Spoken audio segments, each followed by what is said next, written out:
What is up, ladies and gentlemen? Welcome in to the Film Guy Network on a fabulous Wednesday afternoon here live from Digital Drive because Radio Row is dead at SEC Media Days 2025. Now, Jonathan, you're my guy, okay? Kirby's my guy too, even though he's on vacation, but you're my guy. And you're always my guy because I always count on you when my brain just ceases to exist early in the morning. Completely forgot my laptop today. It's kind of important. It's kind of important, even though our job. Even though now that we have no teams left, right? It's only the rest of the SEC teams. Yeah. Our teams that we technically cover, even though we're national voices nowadays, our teams are gone. So we're really just hanging out over the next 2 days. I think we might be unlisted on YouTube.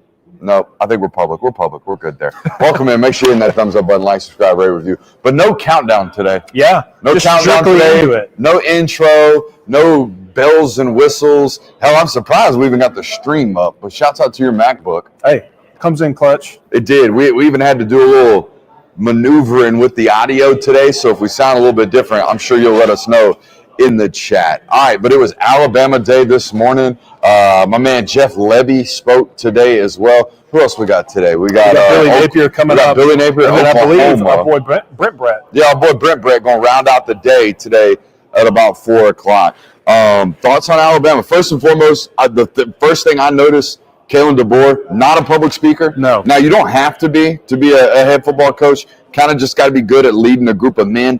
But in terms of getting in front of a room of 1,000 reporters and answering unknown questions, I could tell he was nervous. Tripped over a couple words. But more importantly than I felt he was nervous, of all the football coaches that we've heard speak today, I felt like Kalen DeBoer, you could tell he felt this was important.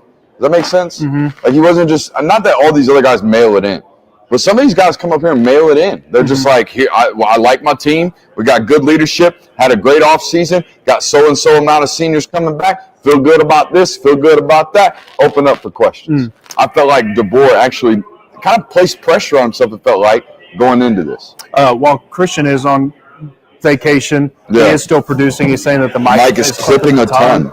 So maybe we can do something about that. But, I think that it's not a super easy first 2 years into this for Kalen DeBoer because, the first year you're coming in there after Nick Saban. Like, it's your first year of one of the greatest college football coaches of all time coming into this head coaching job. And then this next year, you got a new quarterback coming in because Jalen Milroe is now in the NFL. And on top of that, your boy Ryan Grubb is coming back as an offensive coordinator. So some changing parts, if you will, on this Alabama roster and on this Alabama staff. So a lot to go through in the first 2 years. So some big questions surrounding the program. So I can understand why there might be some nervousness to him in the first 2 years of him doing these SEC media days.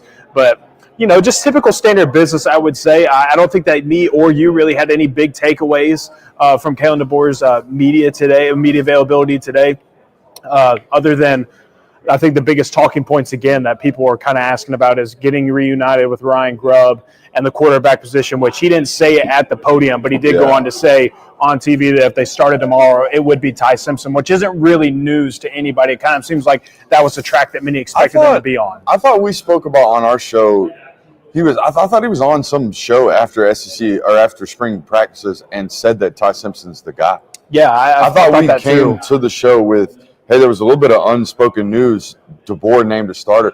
I think it's going to be Ty Simpson like everybody else does.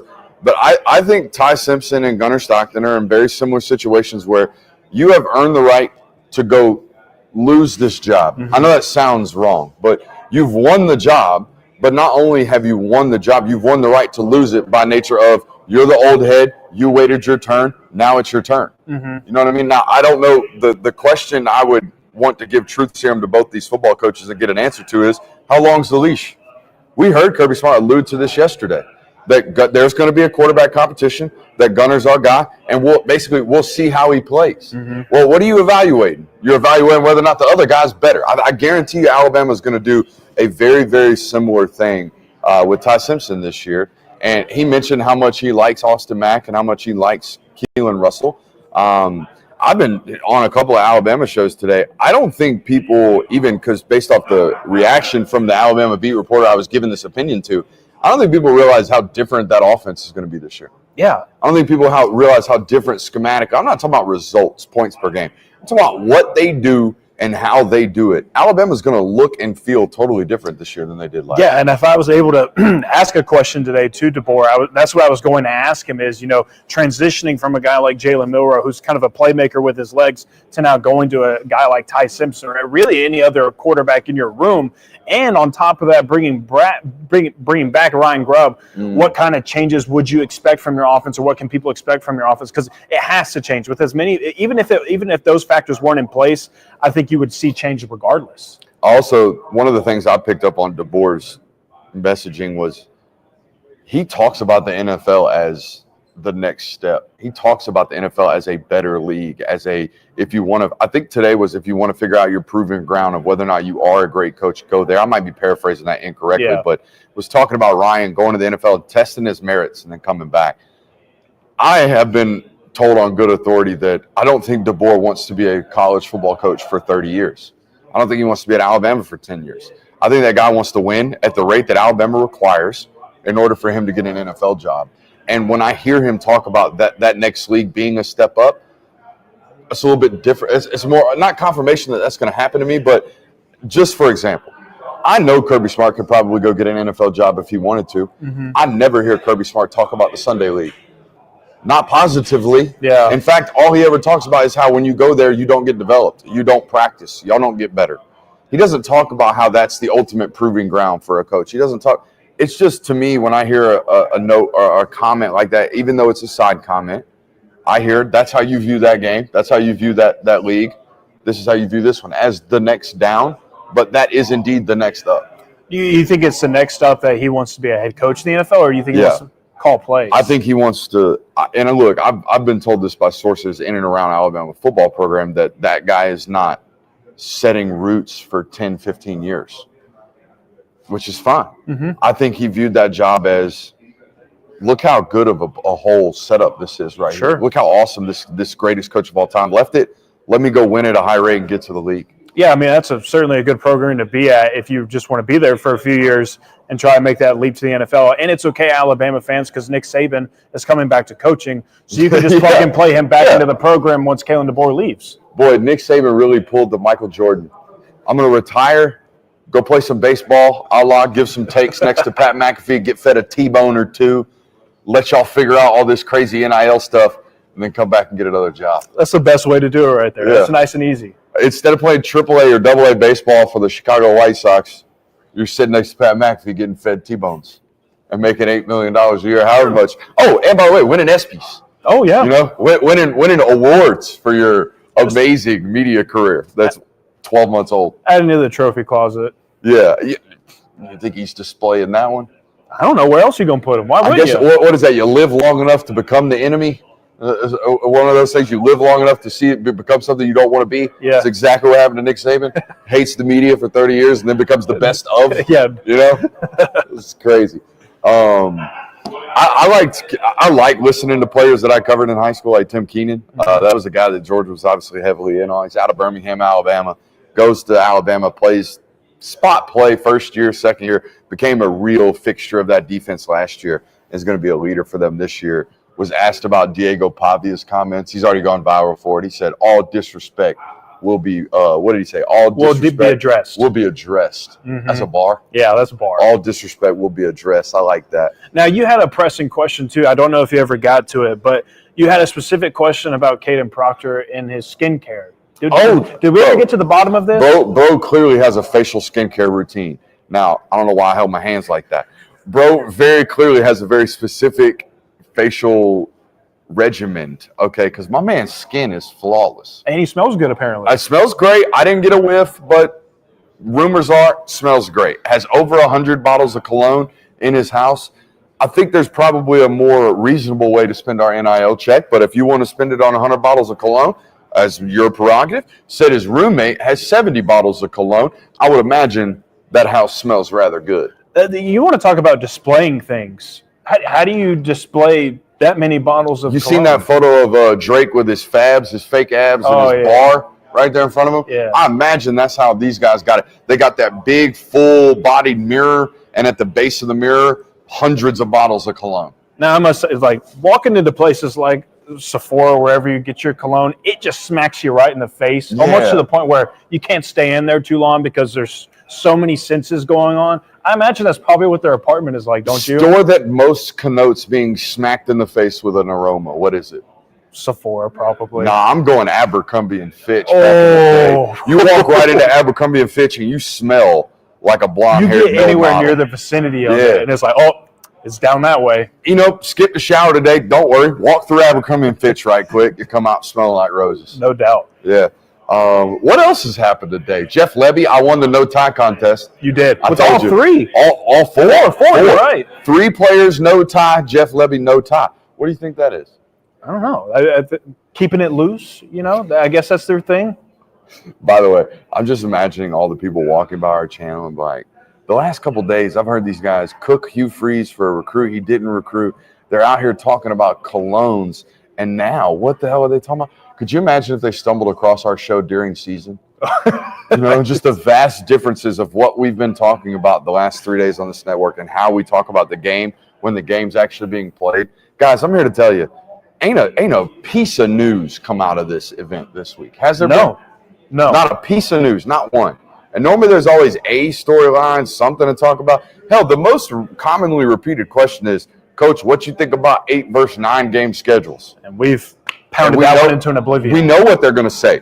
We play a tough enough schedule, and half of us play a Power 4 rival every year anyways. So it's just it's like they got a printed sheet of, if you were asked this question about the number of conference games that you play in this league, you should say this. You should say that we already play a really tough schedule. And then you should also say nobody wants to trade their schedule for ours. I mean, every single coach that has been asked that question has hit those 2 boxes, including Greg Sankey. We got good GPAs. We love our team.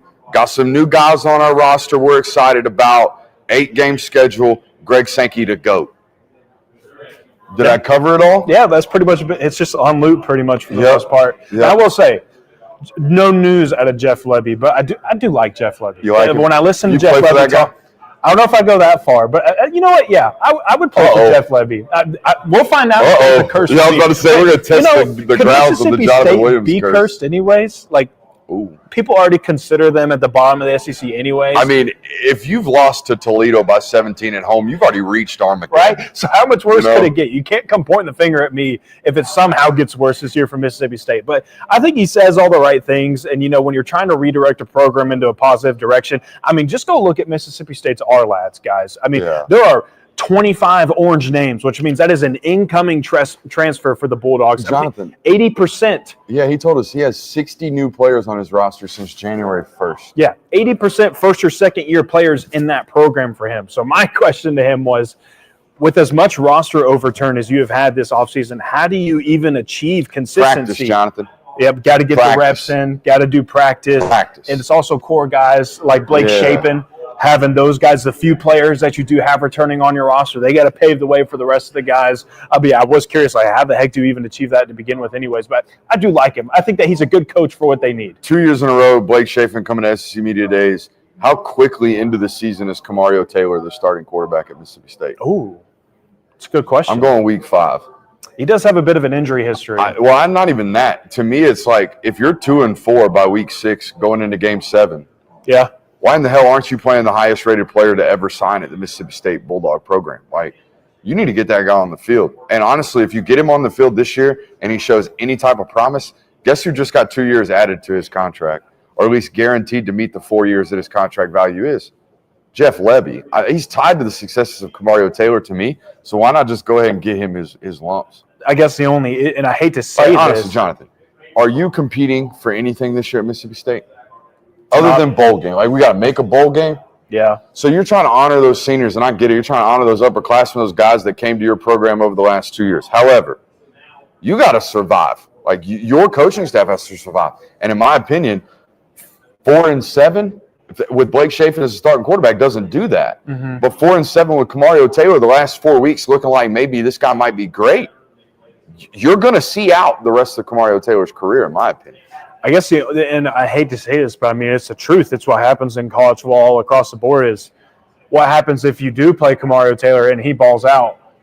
what are the odds of him sticking around in Mississippi State? Because everybody's headhunting. Shit, what were the odds of him ending up at Mississippi State? I mean, not high. You know what I mean? So like, they won it the first time. But sure. You would imagine, like, you can't. I don't want to expose this guy to the world because we might have him stolen from us. You can't. I don't think you can apply that type of mindset, or else they wouldn't have recruited the guy in the first place. Like, now I'm with you, and it was a very insensitive question for me to ask had I asked it, which is, how at a program like Mississippi State or a program like Kentucky or one of these middling SEC, bottom half SEC programs, how do you not worry about your football program becoming a feeder program for other schools? I thought Indiana had this happen to them this year, where all their good players are at other schools now. Notre Dame had this happen to them a little bit, where some of their backups, some of their guys that played in playoff games because of injury, they're off the roster now. How do you avoid at schools like this becoming a feeder program? Now, the SEC has protected its own and made that one-time transfer rule. You can't go in-house transfer, so you got to leave the conference. So they might get protected from some of this stuff. But I wonder if you're a school like Clemson, if you're a school, well, they don't do transfers. If you're a school like Ohio State, if you're a school like Michigan, are you watching Mississippi State closely this year? Because I would be. Because I think if a sophomore, for example, that's been starting 2 years at Mississippi State after this year, has 2 years where he wins a total of 7 games, I'd be recruiting that kid. Yeah. You know what I mean? I'd be going after him. And I think they lost the starting corner this year, I want to say, to Texas Tech. Or maybe it was Colorado or something. They've lost starters to other programs outside the SEC. Yeah, and not to group Mississippi State in this conversation, but you and I were kind of sparking a conversation the other day of, we're talking about our potential preseason ballots that we'll fill out while we're here at SEC Media Days. Yeah. And when we got into the conversation of who are we picking last this year, it might not be the familiar names that we're used to putting down there. I mean, because, in years prior, it's either been Vanderbilt's the shoe-in, that's who everybody plugs in there, or maybe it was Mississippi State, like going into last year. I think there might be a new name this year because I think it might be Kentucky, and we'll get to talk to Mark Stoops tomorrow. But you find me what is driving you to be attached to the Kentucky Wildcats right now, or what is getting any momentum for you to be excited about that program this year. Because in years prior, they've at least had the quarterbacks. They've at least had somebody to attach to there, whereas this year, I don't know what they have. I mean, they don't even have like a notable name on defense right now. They lost multiple NFL draft picks off of there. So at least that, and that would indicate to me, one, that Mississippi State is starting to maybe head into that right direction, but that also might mean that it could just mean Kentucky's slipping off. So we've had quite the run-in over the last 24 hours with the Auburn fan base. Made some comments yesterday about Hugh Freeze saying that he loved Jackson Arnold coming out of high school. Only to find out that neither at Liberty nor Auburn did he recruit or offer Jackson Arnold, to which we just says, like, hey, man, it's kind of like a constant thing with Hugh. It's just not very transparent. You can kind of see through some of the things that he said. That's what we were pointing out. Now, did we do it in a trolling fashion yesterday? 100%. Okay. But my run-in with the Auburn fan base has only confirmed this to me, that college football fans will stand 10 toes down with their guy until the very moment they're ready for pitchforks and fire. All right? And that's it. They will go, I am all about this guy. I'm going to support him to the end of the earth. And then immediately one day they wake up and they're like, this guy sucks, was never the right guy. We should fire him. And all I've pointed out over the last, 18 months on our network is there's obvious signs that this might not work out. Now, if he recruits his way to winning like he did at Ole Miss, then maybe he ultimately wins at Auburn. It might not be at the highest rates in this conference, but he might win at Auburn. However, I just think it's not just the fans either. Like, I had media guys hopping into the mentions yesterday defending him, and I was like, well, I figured after we're going into year 3, y'all been 7-5. I figured y'all might be waning on this support, but they're not. They're 10 toes. I believe they're coming out 5-7. 5-7. My bad. So not even a bowl game last year. And this is my thing too, and I'm with you. Is we were on our show about a month ago talking about Hugh Freeze publicly saying that we need to make a bowl game. Yeah, that's kind of the benchmark for what their season is this year. We have to make a bowl game. And then he gets to SEC Media Days and he's talking about making the playoff. Which is it? So there's no consistency. Well, no, Jonathan, what that is I said the bowl game thing. My fan base shit on me. I'm going to come to SEC Media Day with a different spin. Now, at least he's learning. At least he's coachable from his fan base in this aspect. It's just very, very weird to me. It's just the amount of defense mechanisms that the fan base goes into. Now, I get it. It's your guy. It's the guy that you think that you're hopeful, rather, that will turn your football program around. I don't think he's the guy. That's the way I feel about it. Yeah, it doesn't track to me that way either. I talked about a little while ago about how the moves that they're making right now, there's no consistency, there's no pattern to them. It's not leading into one direction like I think it should be right now. It's kind of just sporadic of you're spending heavy in the transfer portal class this offseason, but other indicators are like, we need to make a bowl game this year. There's other indicators that, hey, we may not be contending this year, even though some of our transfer portal spending has indicated that. And maybe you're just trying to elevate the program to get more buy-in from people. But it looks like you got enough buy-in. It looks like people are already standing 10 toes down for you, and people want to back you up. So I think it's just very sporadic right now on the Plains for the Tigers. So I don't really know what to believe for them. I don't really know what to expect from them this year. It's just a little bit of a question mark for me. Kirby points out a good point here in the chat. Remember that time he tried to gaslight the Auburn media into thinking that Kirby Smart took 3 years to get to a national title? Oh, yeah. And they were like, no, he actually got there in year 2. And Hugh looked at him and said, that can't be right. You might want to check that. It's like, no, it's right, man. It's right here in front of us. There's just a lot of that going on. Like yesterday, you pointed out a good point. Even the slip up between we should have won and we could have won more games last year, and stopping yourself to correct yourself in the middle of it after slipping up. And here's what we saw yesterday, right? We should have won more. We could have won more games last year. All that's doing is removing the blame and the responsibility for you, right? When you make that statement of we should have won. Well, when you say we should have won, that connotes you think you did something wrong to not win those football games, as opposed to we could have won. We could have won means we just needed a little bit more help. We just needed a little bit more luck. Certainly wasn't my fault. Don't look at me. Those types of things over and over again is all I'm pointing out. And look, Auburn fans, if and when they fire Hugh Freeze, at the end of it would have been like, I knew this guy was the wrong guy the whole way. I knew this guy was a fraud the whole way. I've been telling y'all. It's a cycle of fandom, in my opinion. Oh, and the real 910 Cooper hits on it right here. The real reason it's bordered into I don't think I like the guy. The way he bashes his players. The way he gets in front of microphones and bashes his players after games that they lost as a collective. That's what really set it off for me last year. Watching him just shit on Peyton Thorne to the point where Peyton Thorne finally went to microphones and was like, y'all want to know how I'm coached? Here's how I'm coached. These are the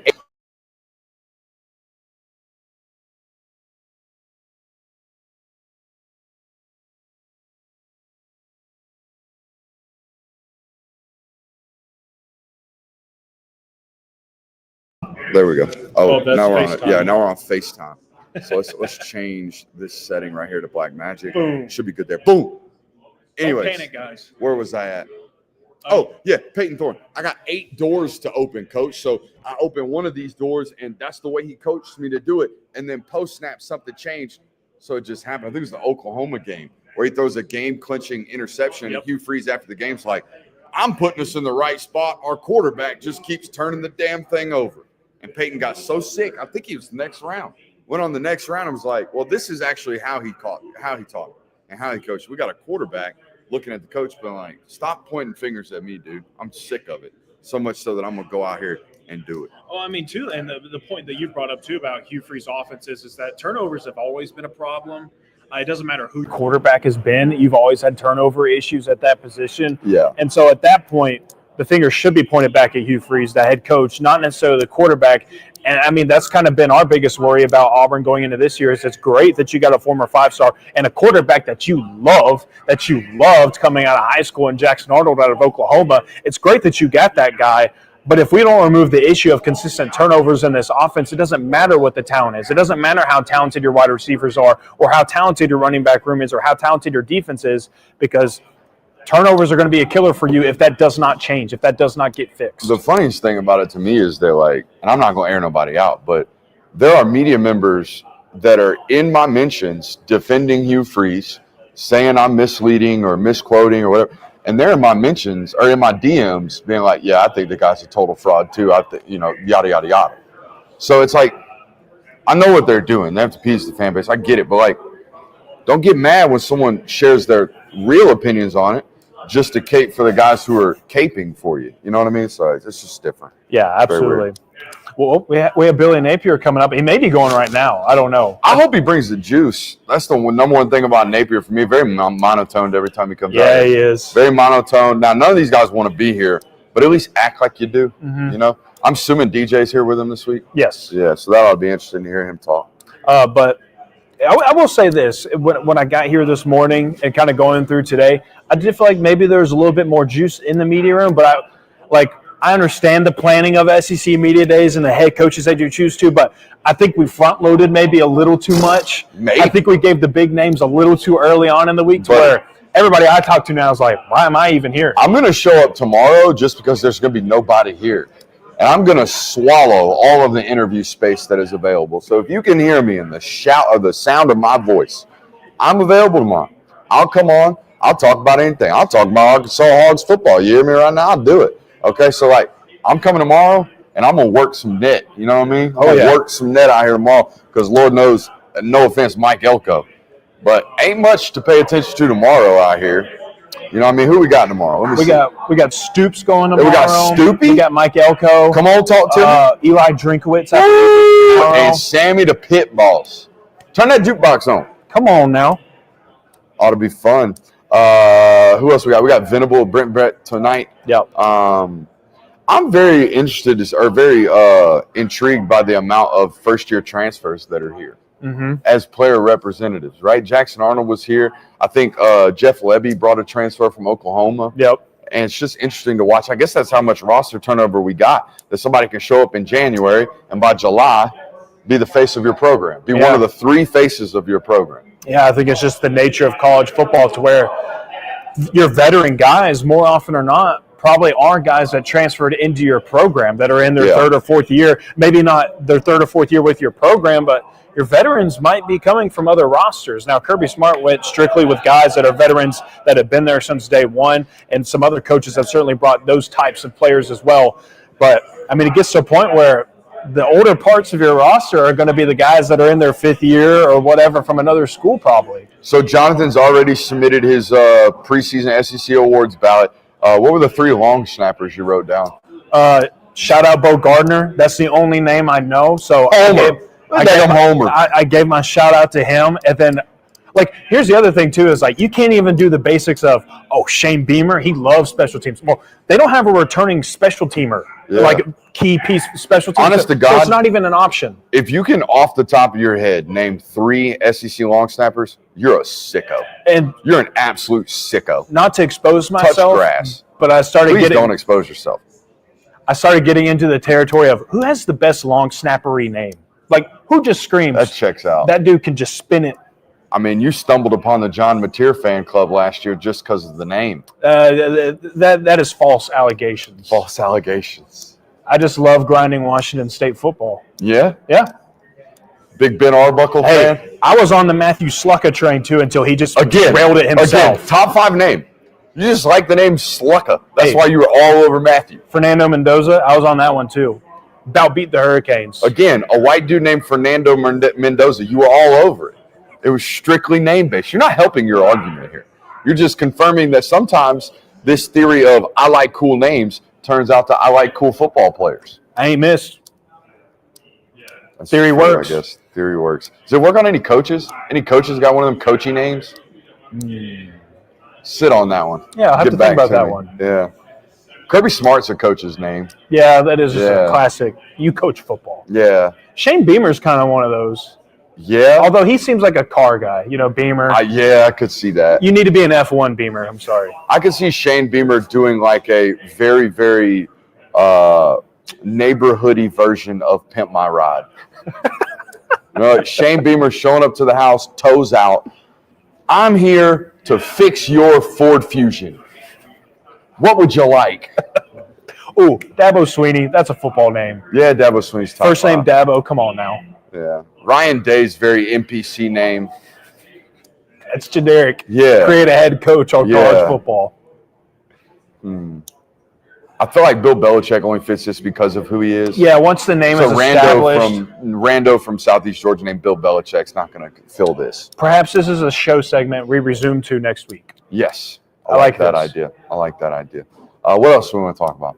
We were going to do 110s today. Do we want to do 110s for Alabama? Let's run down Alabama. Right. Biggest losses on Alabama's roster from a year ago.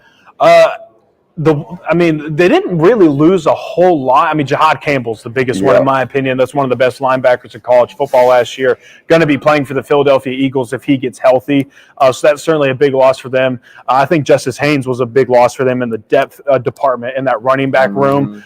So losing him to Michigan, I think that those are two key losses for them. But they honestly they regained quite a few pieces this year, in my opinion, more than anything. I think like keeping LT Overton. Obviously, Deontay Lawson comes back because of the knee injury late in the season. Keon Saab flirted with the portal. You got him back. Keeping him on that roster was massive this offseason. I mean, obviously, any offseason where you retain Caden Proctor's services, probably pretty good. He was here today, obviously. But no, I think their roster's pretty solid. I think it's more of just like questions around what is Ty Simpson going to be? How good is Giovanni Bernard going to be this year for that football team? How much of a step, if any, is Ryan Williams going to be able to make?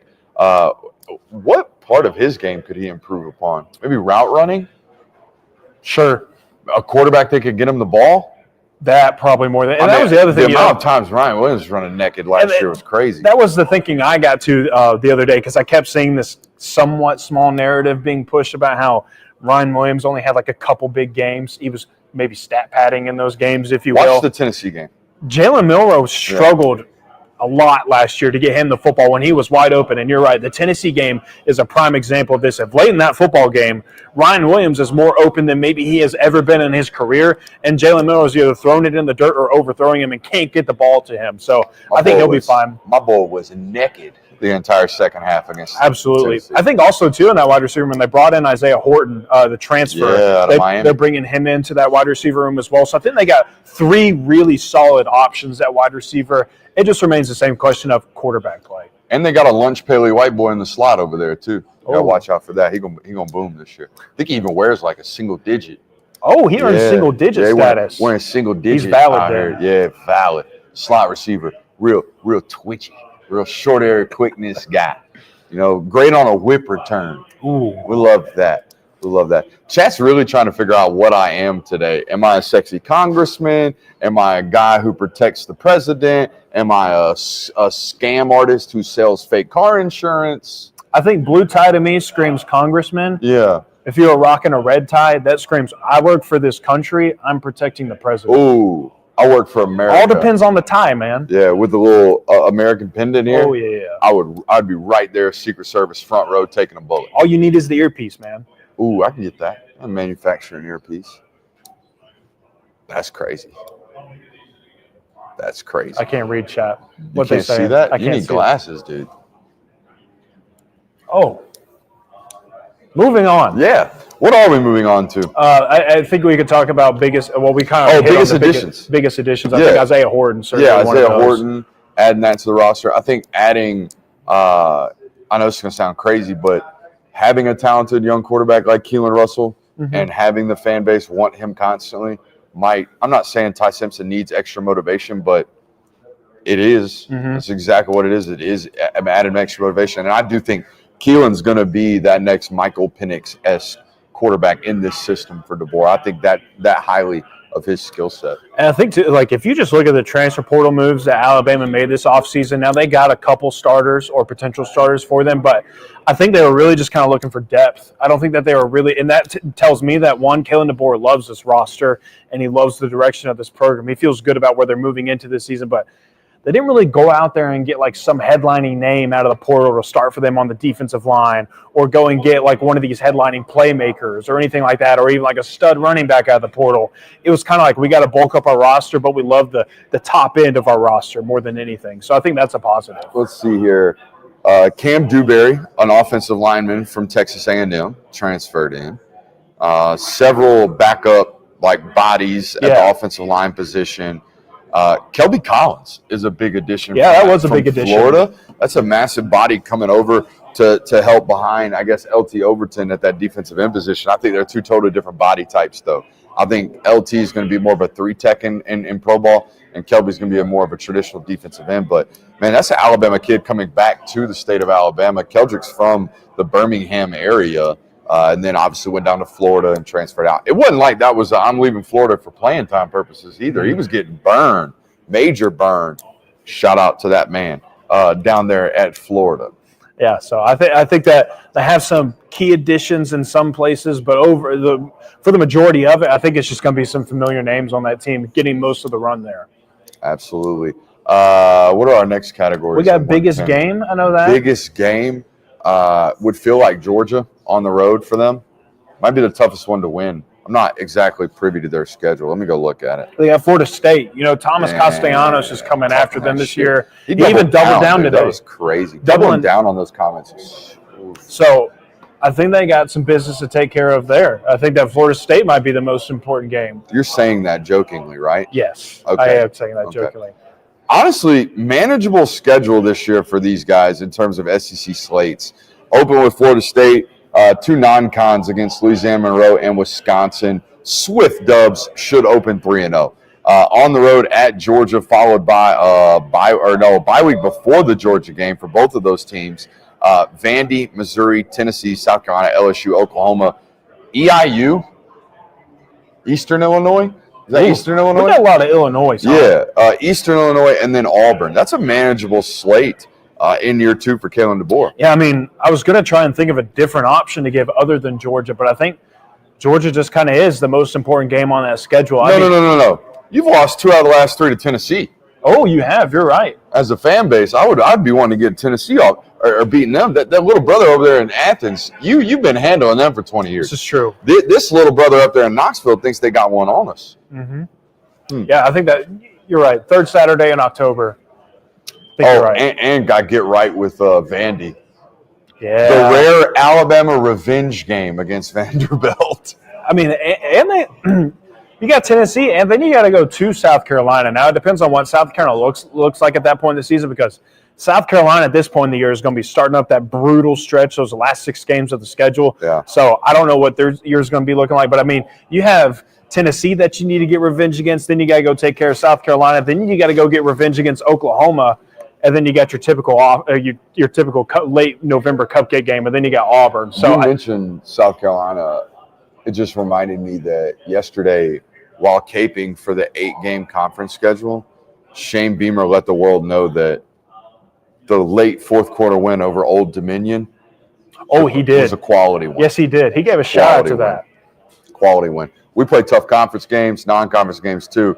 I mean, we squeaked out a win over Old Dominion. The Monarchs. Dynasty, baby. I mean, they had that one edge rusher several years ago that we didn't play against. That was pretty good. It's crazy. I don't expect much out of Napier going right now. I would assume he's talking well about what they got going on this year, probably connoting how hard the schedule is, all that good stuff. Yeah, I mean, did you see his tweet yesterday? I guess on SEC Network they did the toughest schedules in the SEC. Florida ranked at the top. Billy Napier chimes in with a tweet that says, "Spot the ball." He's ready to go. We love that. He's ready for the season. But yeah, I would imagine it's a lot of DJ Lagway questions. And then they have a phenomenal offensive line this year. Are people projecting them to have a great offensive line? And you tag team that up with Jacoby Jackson and Jaden Baugh as well. I think the run game is the more important thing to highlight for Florida this year more than anything. You weren't in studio, and you were here Monday. Did you watch the Lagway tape? I haven't had time yet. There's a linebacker from Tulane that looked like he about 18 months from holding papers, walking around here doing our job. Yeah. He straight up flatlined a right guard from Florida. Like, flatlined him. So, I'm with you. They run the ball well. There's just some, things on Florida's offensive line several times year over year where I'm like, oh, your eyes aren't in the right spot. You busted an assignment. You weren't ready to fire off the football. Your feet were in the wrong spot.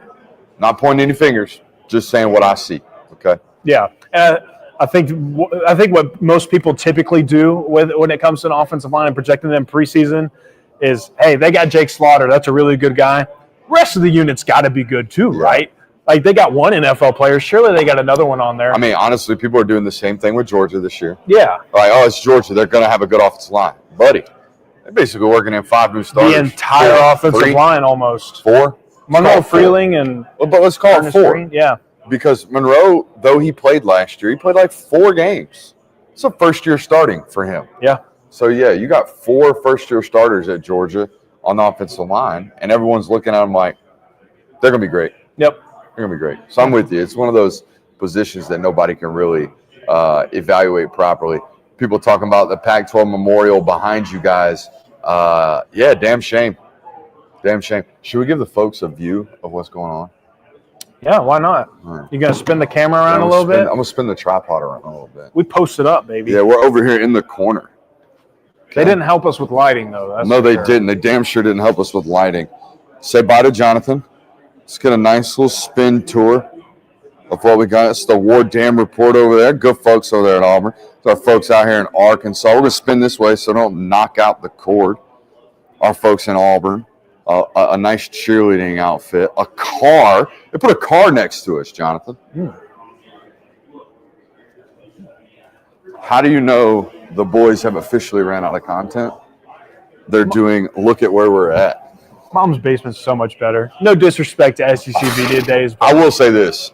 We got to step this shit up. This on the road show that we got going on compared to what we put on. it's a major. I mean, it's night and day. I mean, this is what most YouTube channels are doing 24/7. Yeah. And I admired that. It's what I did for a long time. It's not what we do now. It's not what I want to do. We did it the right way when we were first introducing the expansion of our show.